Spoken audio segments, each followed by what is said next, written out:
اہم عنوان کو ہم سنیں گے۔ عنوان ہے حجیت حدیث۔ اس کے لیے میں دعوت دے رہا ہوں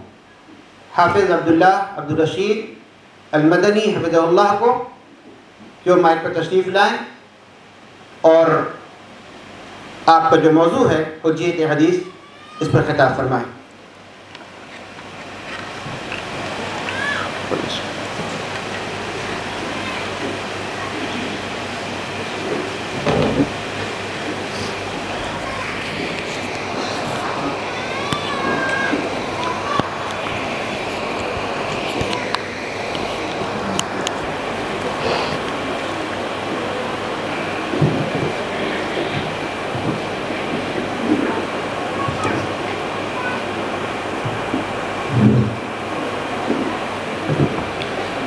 ان الحمد للہ وحدہ والصلاة والسلام على من لا نبی بعدہ اما بعد۔ حضرات گرامی، اللہ تبارک و تعالی نے بنی نوع انسان کی تخلیق فرمائی، انسان کو پیدا کیا، اور انسان کی رشد و ہدایت کے لیے اللہ رب العالمین نے انبیاء کرام علیہم الصلاۃ والسلام کا ایک سلسلہ شروع کیا، اور اس سلسلے کو نبی آخر الزمان جناب محمد الرسول اللہ صلی اللہ علیہ وسلم پر تمام کیا۔ ان انبیاء کو اللہ تبارک و تعالی نے کئی چیزیں عطا کی۔ بعض انبیاء کو اللہ رب العالمین نے کتابیں عطا کی،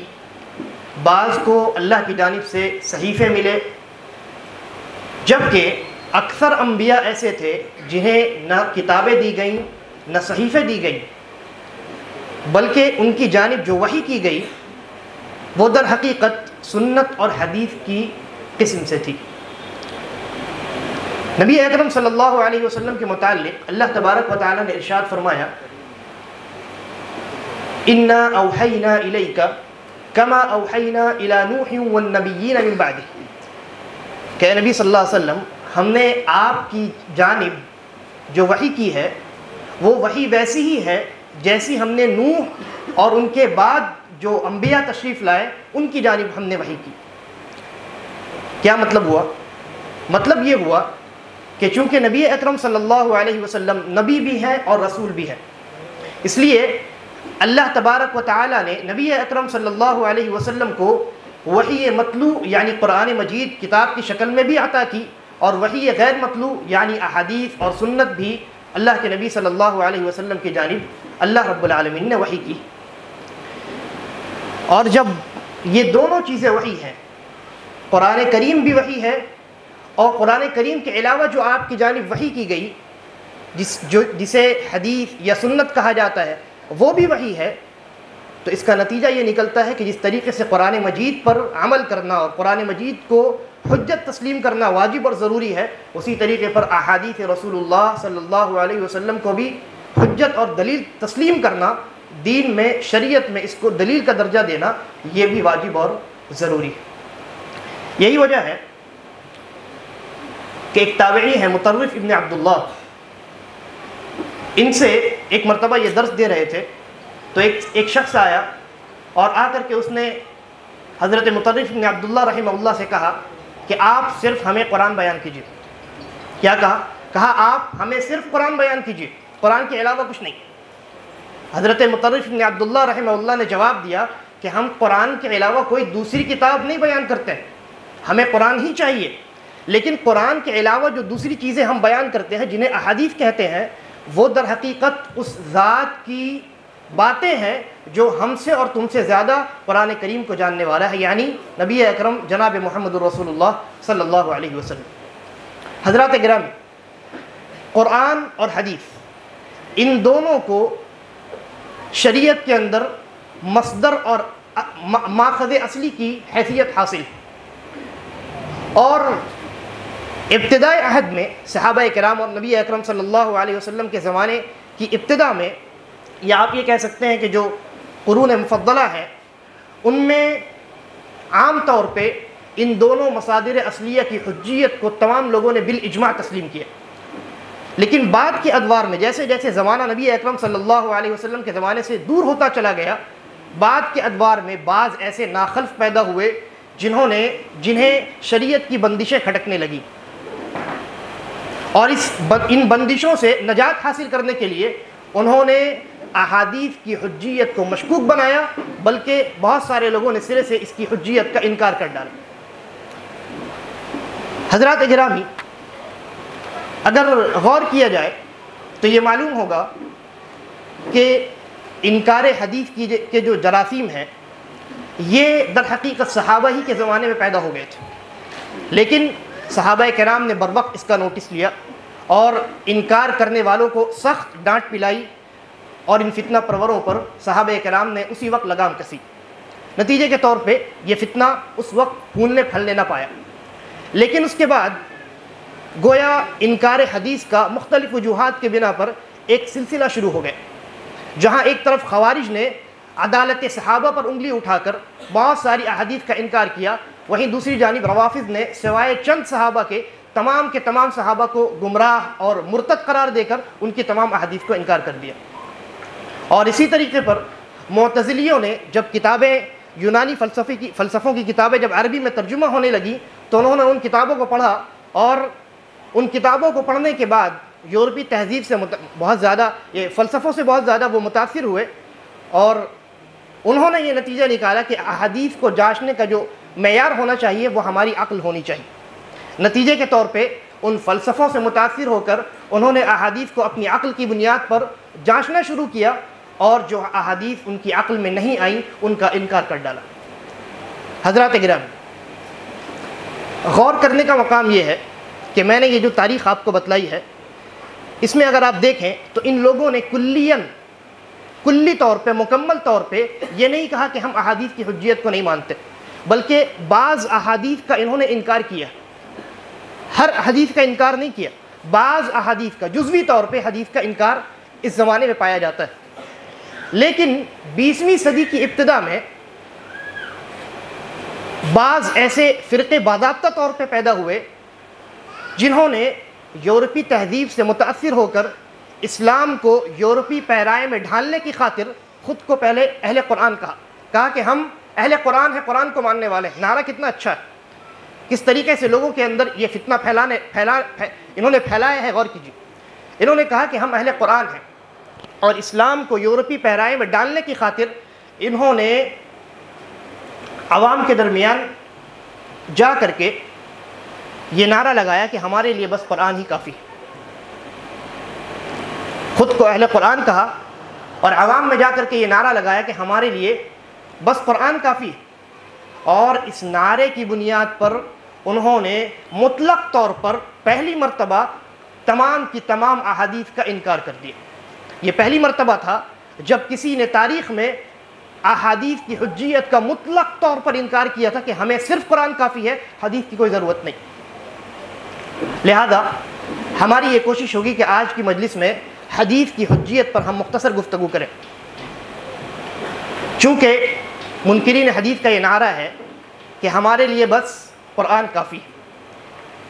اس لیے حجیت حدیث کے دلائل جہاں قرآن میں موجود ہے وہیں احادیث کے اندر بھی موجود ہیں، اور اجماع امت ہر دور میں اس کی حجیت پر دلالت کرتی، لیکن چونکہ ان کا یہ نعرہ ہے کہ ہم صرف قرآن کو ماننے والے ہیں، قرآن ہمارے لیے کافی ہے، لہذا سب سے پہلے میں آپ کے سامنے حجیت حدیث کے دلائل قرآن مجید سے پیش کروں گا، تاکہ ان کے اس دعویٰ کا جو بطلان ہے وہ خود کلام اللہ سے واضح ہو جائے۔ حضرات گرامی، اللہ تبارک و تعالیٰ نے قرآن مجید کے اندر ارشاد فرمایا، یا ایھا الذین آمنوا اطیعوا اللہ واطیعوا الرسول واولی الامر منکم، اے ایمان والو اللہ کی اطاعت کرو، رسول اللہ صلی اللہ علیہ وسلم کی اطاعت کرو، اور تم میں جو اختیار والے ہیں۔ اس کے بعد فرمایا فإن تنازعتم فی شیء فردوہ الی اللہ والرسول، اگر تم میں کوئی اختلاف ہو جائے تو اپنے اس اختلاف کا حل رسول اللہ صلی اللہ علیہ وسلم، اللہ رب العالمین اور رسول اللہ صلی اللہ علیہ وسلم کی جانب رجوع کر کے تلاش کرو۔ اور آگے اللہ رب العالمین نے کہا ان کنتم تؤمنون باللہ والیوم الآخر، اگر تم اللہ اور یوم آخرت پر ایمان رکھتے ہو تو۔ اس آیت کریمہ میں غور کیجئے، یہاں دو ذات کی اطاعت کا تذکرہ ہے. پہلی ذات اللہ تبارک و تعالی، دوسری ذات نبی مکرم جناب محمد الرسول اللہ صلی اللہ علیہ وسلم. ان دونوں ذات کی اطاعت کا یہاں تذکرہ کیا گیا. اب سوال یہ ہے کہ اللہ تبارک و تعالیٰ کی اطاعت کیسے کی جائے گی، اطیع اللہ پر عمل کیسے کیا جائے گا؟ تو جواب یہ ہے کہ اس کا اطیع اللہ پر عمل قرآن کریم پر عمل کر کے کیا جائے گا، یہی اللہ کی اطاعت ہے. دوسرا سوال یہ ہے،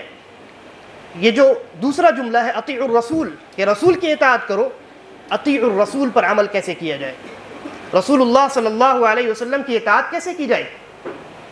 ظاہر سی بات ہے کہ نبی اکرم صلی اللہ علیہ وسلم کی اطاعت آپ کی ہدایات، آپ کے ارشادات، آپ کے فرمودات جنہیں ہم احادیث کہتے ہیں، ان پر عمل کر کے ہی کیا جا سکتا ہے.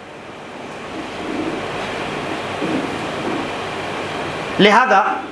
اطیع الرسول پر عمل کرنے کے لیے احادیث کو حجت ماننا لازم ہے، اس لیے کہ اگر آپ نے احادیث کو حجت نہیں مانا تو اطیع الرسول پر آپ کسی طریقے پر بھی عمل نہیں کر سکتے. ثابت یہ ہوا کہ جو شخص صرف اطیع اللہ کا نعرہ لگائے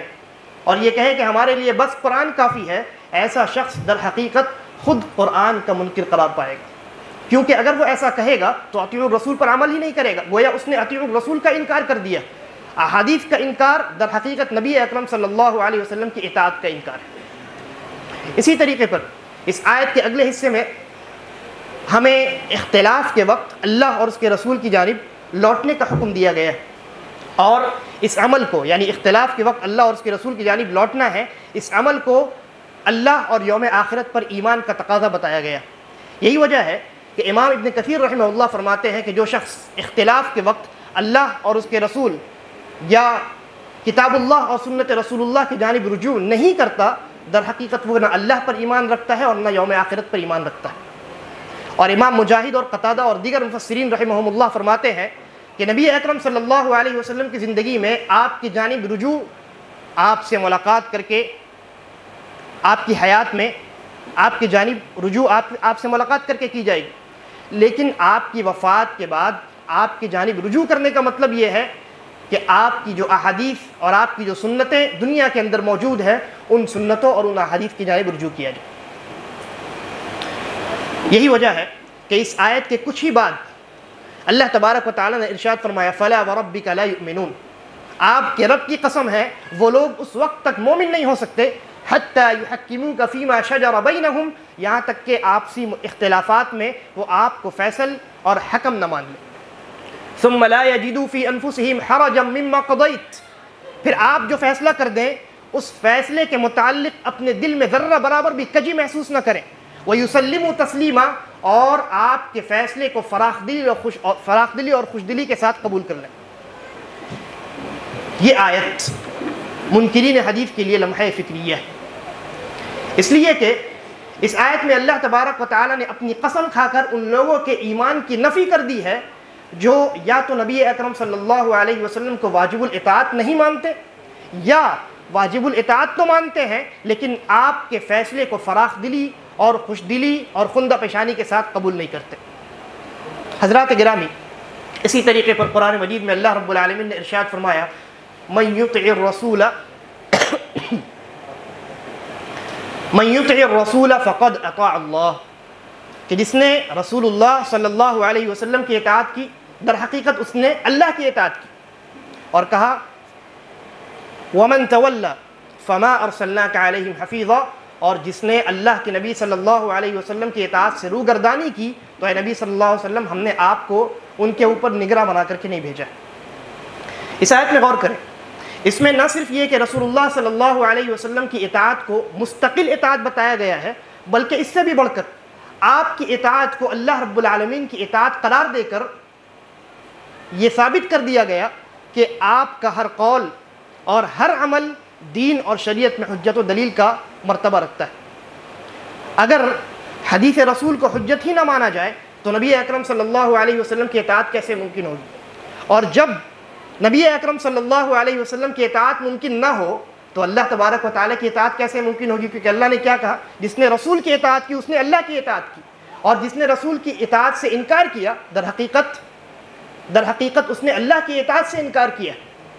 لہذا جو انسان احادیث کی حجیت کا انکار کرتا ہے در حقیقت وہ نہ اللہ کا اور نہ رسول اللہ صلی اللہ علیہ وسلم کا اطاعت کرنے نہ اللہ کی اطاعت کرنے والا ہے اور نہ رسول اللہ صلی اللہ علیہ وسلم کی اطاعت کرنے والا ہے، بلکہ وہ ان دونوں کی اطاعت سے نکل جاتا ہے اور گمراہی کے دلدلوں میں پھنس جاتا ہے۔ ایک دوسری جگہ اللہ تبارک و تعالیٰ نے ارشاد فرمایا وَمَا آتَاكُمُ الرَّسُولُ فَخُذُوهُ، رسول اللہ صلی اللہ علیہ وسلم جو تمہیں دیں اسے لے لو، وَمَا نَهَاكُمْ عَنْهُ فَانْتَهُوا، اور جس سے منع کریں اس سے رک جاؤ۔ اس آیت کریمہ میں غور کیجیے، یہاں اللہ تبارک و تعالیٰ نے بہت واضح طور پر یہ حکم دیا ہے کہ نبی اکرم صلی اللہ علیہ وسلم جن باتوں کا حکم دے بلا چونچرا ان کی باتوں پر عمل کرنا ہے، اور جن سے روکے ان تمام امور سے رک جانا ہے۔ کیا اس آیت میں اللہ تبارک و تعالیٰ نے قرآن کی تخصیص کی ہے؟ کیا یہ کہا ہے کہ رسول اللہ صلی اللہ علیہ وسلم اگر قرآن دے تو لو اور قرآن کے علاوہ کوئی دوسری بات کہیں تو چھوڑ دو، نہ لو؟ نہیں، جب اللہ رب العالمین کہتا ہے کہ رسول جو تمہیں دے وہ لو،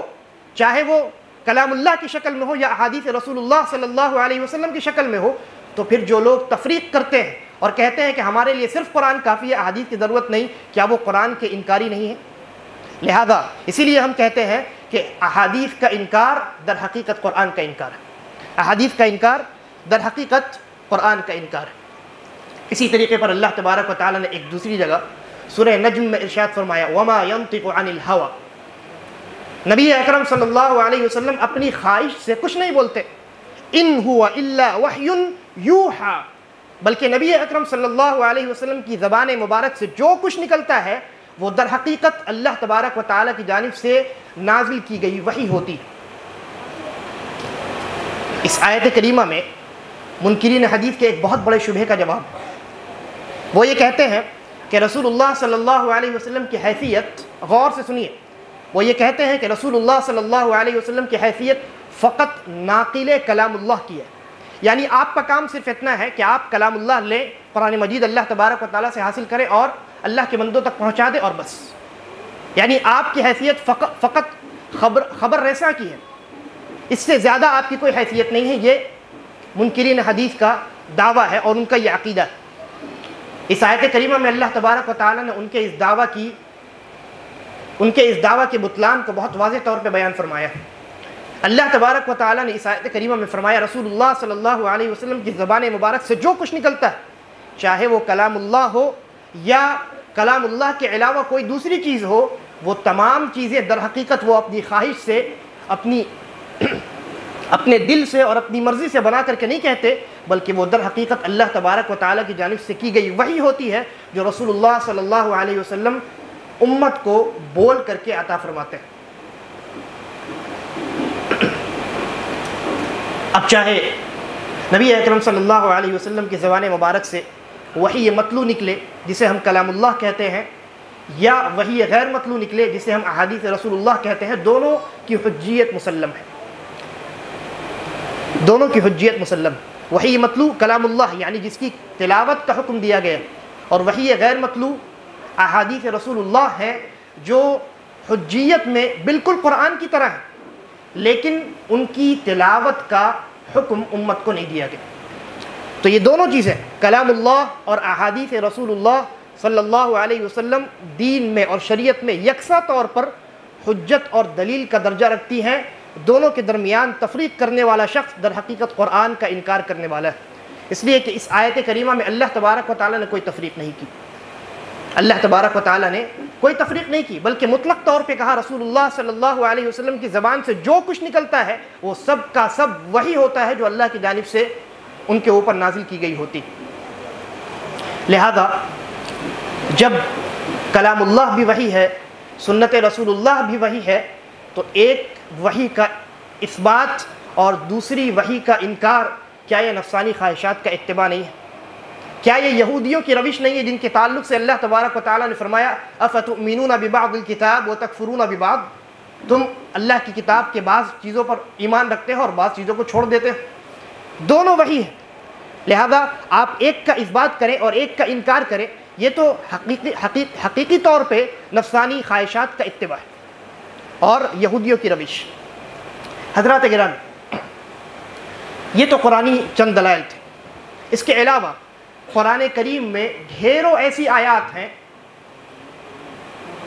کہ جن کا مفہوم احادیث کے بغیر مکمل نہیں ہو سکتا۔ مثال کے طور پہ نماز، حج، روزہ، زکوٰۃ،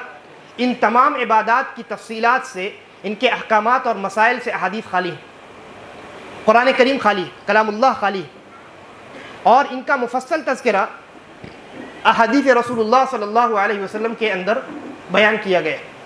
مثال کے طور پہ میں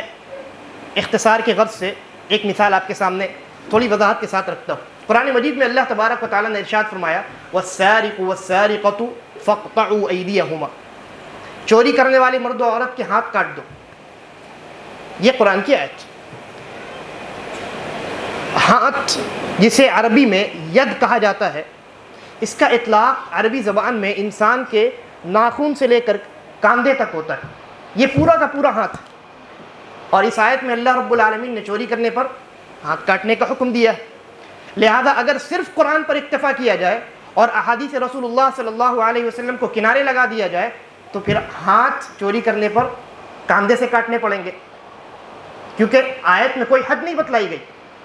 لیکن رسول اللہ صلی اللہ علیہ وسلم نے حدیث کے اندر اس کی حد بتلائی ہے کہ چوری کرنے پر ہاتھ انسان کی کلائی سے کاٹنا ہے، بازو یا کاندھے سے نہیں کاٹنا۔ یہ در حقیقت قرآن کی آواز ہے حجیت سنت پر احادیث رسول اللہ صلی اللہ علیہ وسلم کے شریعت میں حجت الدلیل ہونے پر۔ اسی طریقے پر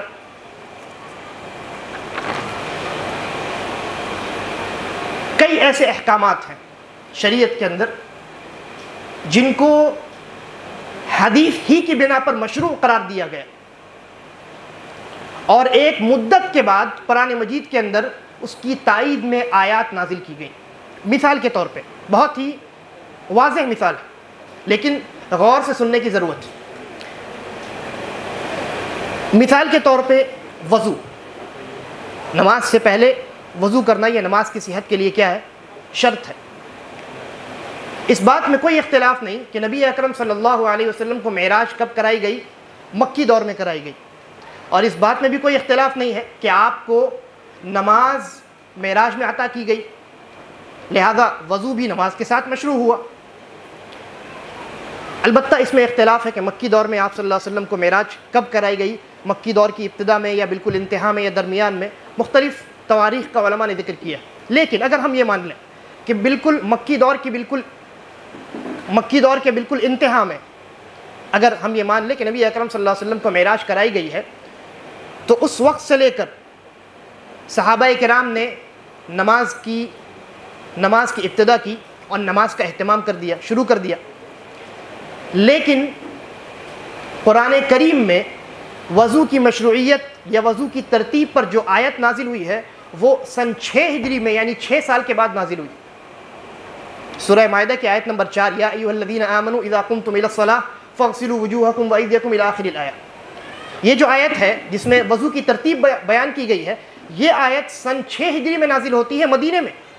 جبکہ نبی اکرم صلی اللہ علیہ وسلم کو نماز کب عطا کی گئی؟ مکی دور میں۔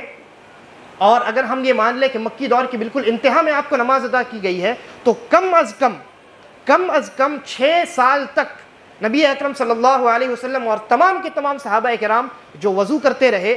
وہ کس بنیاد پر کرتے رہے؟ قرآن کی کوئی آیت تو نازل نہیں ہوئی تھی، قرآن کی کوئی آیت موجود نہیں تھی، کس بنیاد پر آپ وضو کرتے رہے؟ آپ کے صحابہ وضو کرتے رہے اور باوضو نماز ہوتی رہی۔ ظاہر سی بات ہے کہ نبی اکرم صلی اللہ علیہ وسلم کو اللہ تبارک و تعالیٰ نے قرآن کے علاوہ وحی کی تھی، اور اسی وحی کی بنیاد پر جسے ہم حدیث کہتے ہیں، تمام صحابہ نے اور رسول اللہ صلی اللہ علیہ وسلم نے 6 سال کم از کم 6 سال وضو کیا۔ اور پھر اس کے بعد سن 6 ہجری میں اللہ تبارک و تعالیٰ نے سورہ مائدہ کی آیت نمبر 4 نازل فرما کر نہ صرف یہ کہ اس عمل کی تائید کرتی بلکہ یہ بھی واضح کر دیا کہ نبی اکرم صلی اللہ علیہ وسلم کا ہر قول و عمل دین اور شریعت میں حجت ہے، کیونکہ پچھلے 6 سال آپ صلی اللہ علیہ وسلم کے قول اور عمل ہی کی بنیاد پر تو صحابہ کرام نے وضو کیا ہے۔ یہ ایک بہت بڑی دلیل ہے حدیث اور سنت کی حجیت پر۔ لہذا جو شخص حدیث کی حجیت کا انکار کرتا ہے تو در حقیقت وہ قرآن کا انکار کرتا ہے، کیونکہ قرآن نے 6 سالہ مدت میں حدیث کی حجیت کو تسلیم کیا ہے، لیکن یہ منکرین حدیث کہتے ہیں کہ ہمارے لیے بس قرآن کافی، حدیث کی ضرورت نہیں۔ کیا یہ قرآن کا انکار نہیں ہے؟ اس کے علاوہ احادیث میں بھی سنت کی اور حدیث کی حجیت کو متعدد طریقوں سے واضح کیا گیا ہے اور بیان کیا گیا ہے۔ مثال کے طور پہ نبی اکرم صلی اللہ علیہ وسلم نے ارشاد فرمایا الا انی اوتیت الکتاب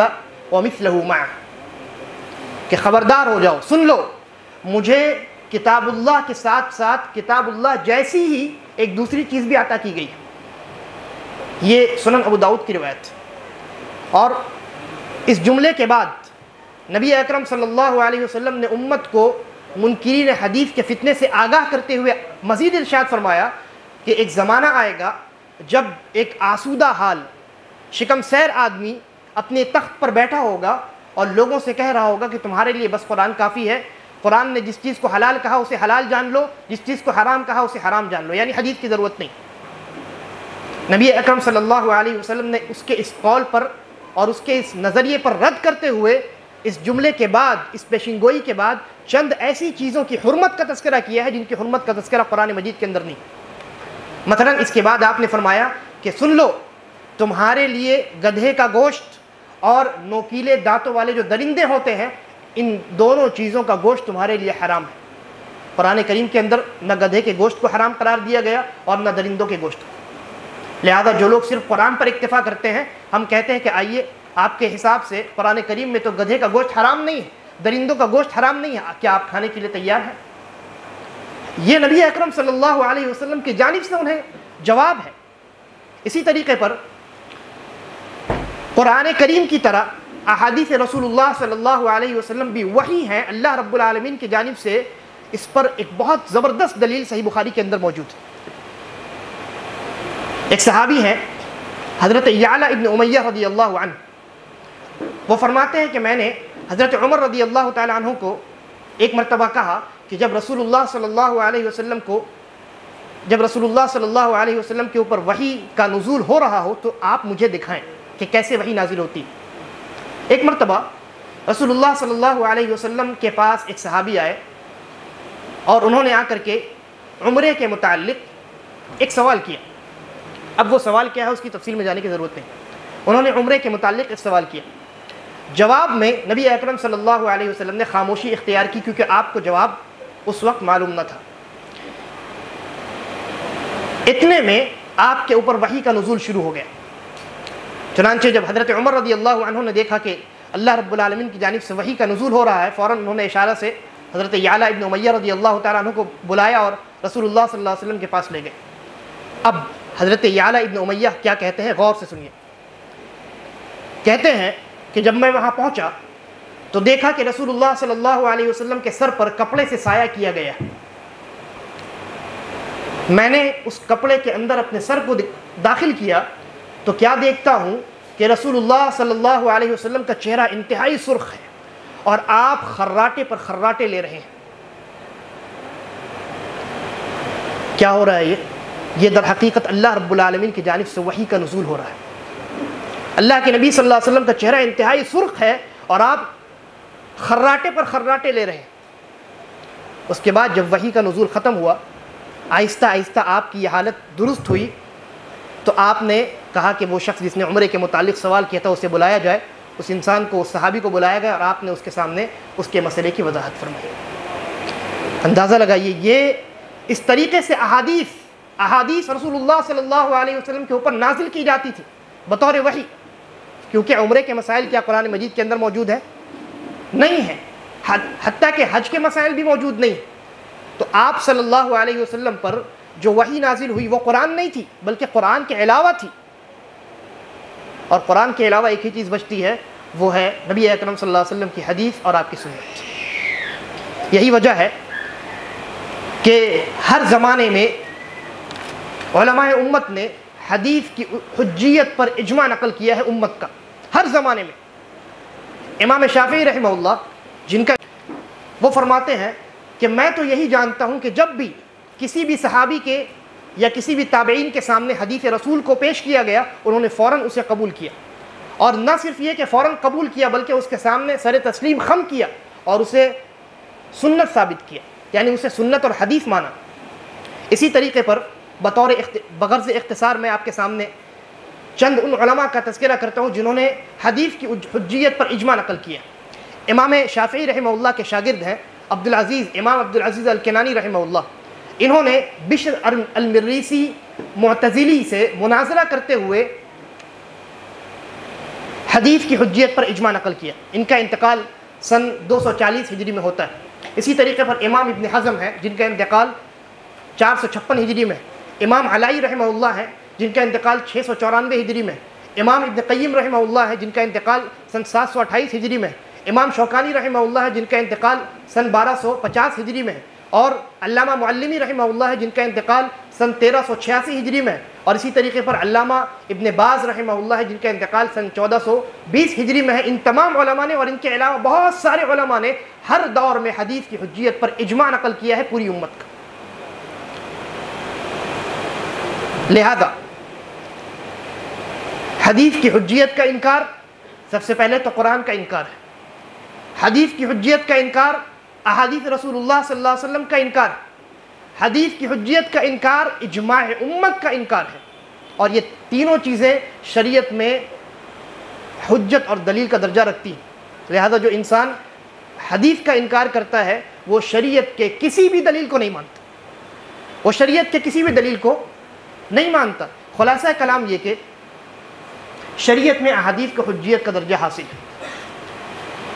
اور حجیت کی درجہ بندی میں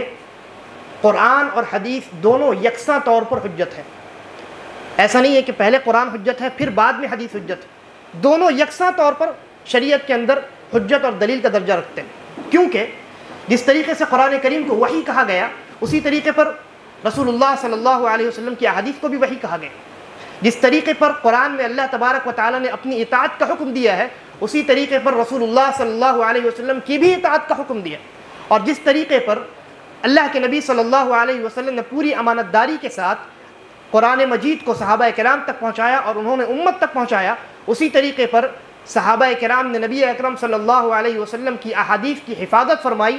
اور اسی ایمانداری کے ساتھ ان تمام احادیث کو امت کے سامنے منتقل کر دیا۔ لہذا دین و شریعت میں قرآن و حدیث دونوں یکساں طور پر حجت ہیں، اور ان میں سے کسی ایک کا انکار بھی در حقیقت دونوں کا انکار ہے بلکہ تمام کے تمام دلائل کا انکار ہے۔ اللہ تبارک و تعالیٰ سے دعا ہے کہ وہ ہمیں حدیث کی حجیت کو تسلیم کرنے کی توفیق عطا فرمائے۔ جو لوگ اس راستے سے بھٹک گئے ہیں اللہ تبارک و تعالیٰ انہیں سیدھے راستے پر لے آئے اور ہم تمام کا خاتمہ بالخیر کرے۔ ھذا واللہ اعلم وصلی اللہ علی نبینا وسلم، والسلام علیکم ورحمۃ اللہ وبرکاتہ۔